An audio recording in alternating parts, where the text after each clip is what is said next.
دستگاه تولید لیوان کاغذی برند ژنلی مدل 2022، سرعت تولید در ساعت بین 3000 تا 4500 عدد.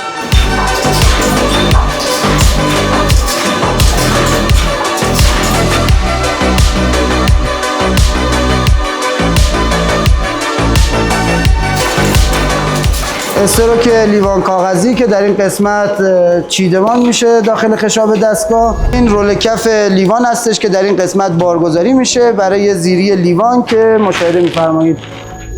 استارت دستگاه رو که بزنیم دستگاه به صورت خودکار وارد سیکل تولید میشه.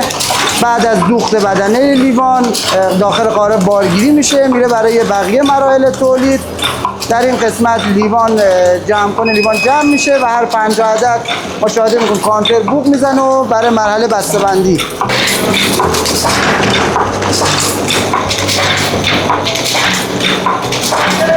به جز این دستگاه کلی دستگاه دیگه هم موجود هستش که میتوانید برای اطلاعات بیشتر با ما تماس حاصل فرمایید.